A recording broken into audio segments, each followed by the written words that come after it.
টাকা একটা টিকিট কিনতে হবে আপনাদের। তামিল ছবি আমরা দেখলাম, আমি জাস্ট ডাইজেস্ট করতে টাইম লাগবে।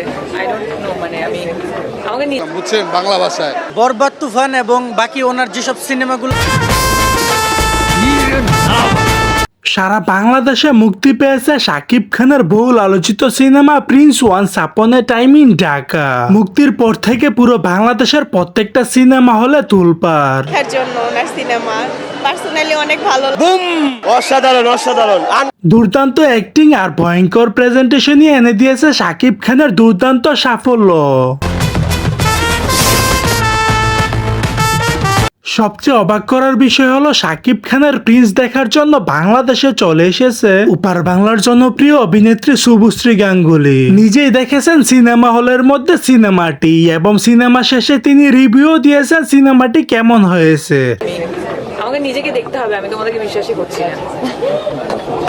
দর্শক, শুভশ্রী গাঙ্গুলি জানিয়েছেন শাকিব খানের এই সিনেমাটি নাকি একটি মাস্টারপিস সিনেমা হতে যাচ্ছে। তার কাছে খুবই অসাধারণ লেগেছে শাকিব খানের এই প্রিন্স সিনেমাটি। দম আছে, সেই দমটা দিয়ে সে মেবি কন্টিনিউ একটা ভালো আমাদের একটা উপহার দিতে পারবে। রাক্ষস দেখার পর খুবই হোপফুল যে দমও আরো বেটার হবে।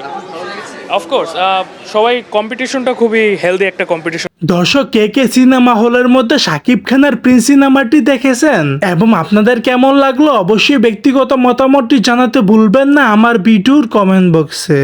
সকাল থেকে না ঘুমিয়ে সাকিব খানের সিনেমা দেখার জন্য সেই 10টা থেকে এসে দাঁড়িয়ে আছি, এখনও টিকিট পাইনি। এখন বাজে হচ্ছে আপনার প্রায় 5টার কাছাকাছি, এখনও তার জন্য ওয়েট করতেছি টিকিট কখন পাবো। সাকিব খানের সিনেমা ছাড়া আমি কোনো সিনেমাই দেখি না।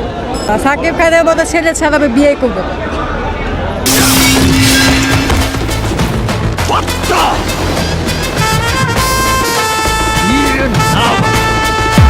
সো দর্শক, আজকের এই ভিডিওটি এই পর্যন্তই। যদি ভিডিওটি ভালো লেগে থাকে তাহলে ভিডিওতে একটি লাইক, একটি কমেন্ট আর অবশ্যই চ্যানেলটি সাবস্ক্রাইব করতে ভুলবেন না।